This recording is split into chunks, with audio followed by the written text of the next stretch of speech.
Pois bem, vamos começar falando da alta dos alimentos. O ministro da Casa Civil, Rui Costa, afirmou em entrevista ao Metrópolis que o preço dos alimentos, como arroz e feijão, deve diminuir até junho deste ano. Quanto otimismo! Segundo o ministro, a grande aposta do governo continua sendo o aumento da produção de alimentos. Em entrevista ao ICL Notícias, o ministro da Fazenda, Fernando Haddad, também otimista, falou sobre as medidas do governo e reforçou que a primeira providência para conter o preço é fazer planos safras cada vez mais robustos e melhores. O plano é o maior programa de crédito rural do país. Haddad ainda afirmou que quer acreditar que o Brasil tem todas as condições de continuar ampliando a produção. A fala do ministro acontece após o Tesouro Nacional suspender as linhas de crédito do plano. Segundo o ministro da Fazenda, Haddad, ele vai buscar um aval do Tribunal de Contas da União para liberar os recursos de forma imediata. João Belucci, eu estou assustado, porque o meu WhatsApp não para. Tem agricultores do Brasil inteiro, pessoal do agronegócio, pessoal do Rio Grande do Sul, que gosta muito aqui do Linha de Frente, nos assiste, os agricultores do agro lá do Rio Grande do Sul. Estão dizendo o seguinte, que foi suspenso grande parte do Plano Safra para 2024 e 2025. Então eu não estou entendendo.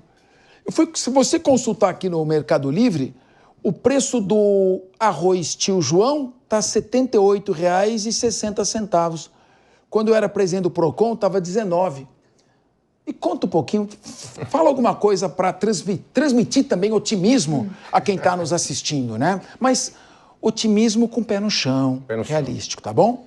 Boa tarde, Capês, todas as amigas aqui da mesa e toda a audiência. Realmente, essa questão da suspensão do Plano Safra, a gente observa no cenário do agro brasileiro, da inflação de alimentos, que tem vários fatores, né, que podem ser apontados, dentre os quais a irresponsabilidade do governo, né, questão das safras, chuvas, enfim. Mas você vê que a linha de crédito era necessária. Agora o governo parece que ele vai se movendo conforme a pressão. A pressão do momento era essa, ele caminha seus esforços nesse sentido. A articulação do governo que a gente observa não estar a contento, não vem tendo uma boa relação ali entre os players. O próprio Rui Costa, você vê que enfrenta muita dificuldade. O Haddad, vira e mexe, sofre desmandos públicos do próprio Lula, que ora fala uma coisa, ora fala outra. E como você colocou perfeitamente, por mais que os números que nos são apresentados pelo IBGE, ninguém quer colocar em xeque a credibilidade do IBGE, mas as denúncias contra a produção desses números é interna, né, de funcionários do próprio IBGE, que ele diz uma coisa, quem frequenta o supermercado, a inflação de alimentos, realmente observa que o cenário é bem diferente dos números reais. Então, que o governo tome as medidas necessárias. Agora, não passa muita credibilidade e não causa estranheza que ocorram mais uns desmandos aí com relação tanto ao Rui Costa quanto ao Haddad, Capês. O problema é aquela publicidade famosa de um periódico aqui importante do Brasil, que diz é possível dizer muitas mentiras falando só a verdade. A verdade é essa. Mas, Maria De Carli, me explica uma coisa que para mim talvez fique mais fácil para eu entender depois da sua explicação. Como é que alguém que está devendo pode emprestar? O Brasil está devendo quase 8 trilhões de reais. Só de juros vai pagar esse ano 1 trilhão de reais. A taxa Selic vai bater 15,5%, segundo previsões do mercado financeiro. Significa que nós vamos pagar mais juros ainda sobre isso. Sim. Talvez isso não explique a suspensão de parte do Plano Safra, ou seja, como é que alguém que está devendo tanto, com déficit fiscais contínuos, gastando 53 bilhões de emendas parlamentares, pode querer emprestar dinheiro para ajudar os agricultores?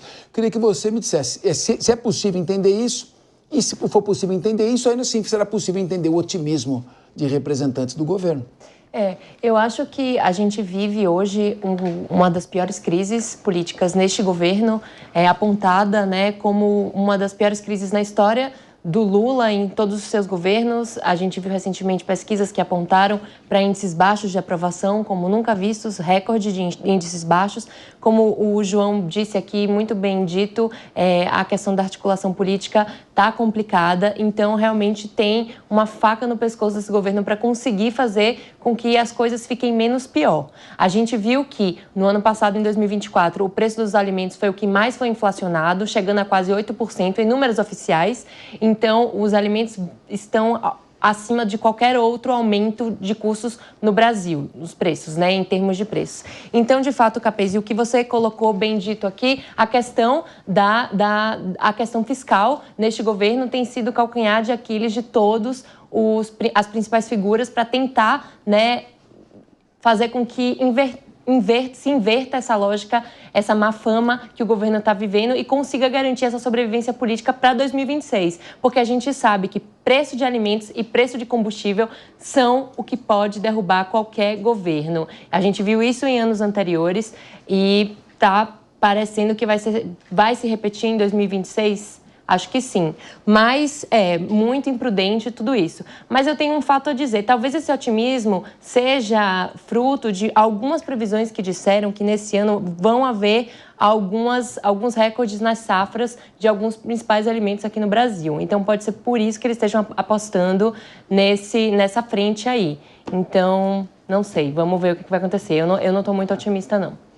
Não sei também, o Saddam Hussein achava que ia ganhar a Guerra do Golfo, até que explodiram o palácio dele, tá certo? Quando a mídia estava na toada de falar que está tudo bem, infelizmente você acaba sendo o último a saber. Mônica Rosenberg, eu queria ouvir você, estou tão curioso para ouvir a sua opinião.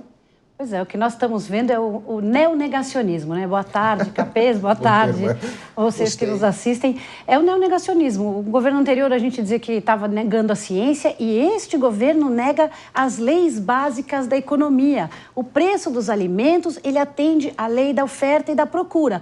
Quando tem alimentos sobrando, o preço cai. Quando está faltando, o preço sobe.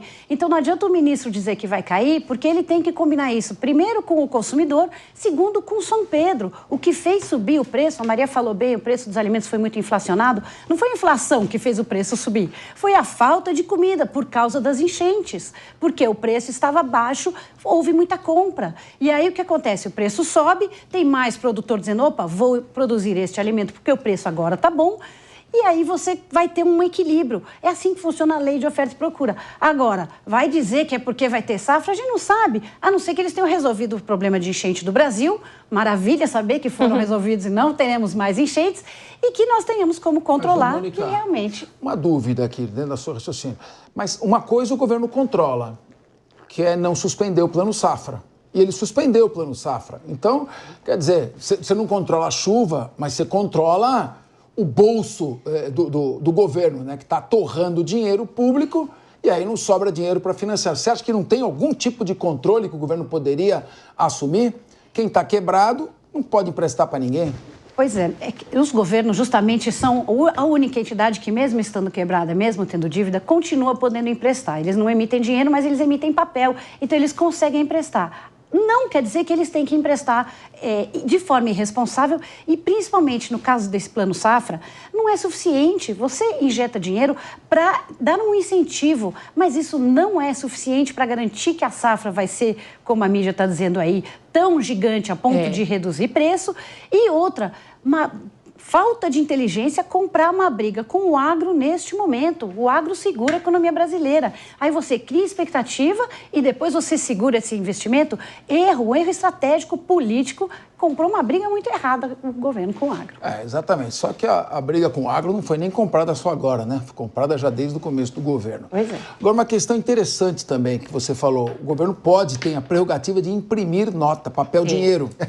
Só que quanto mais papel, dinheiro você imprime, menos esse papel vale, que é simplesmente um meio de troca. E aí surge a inflação.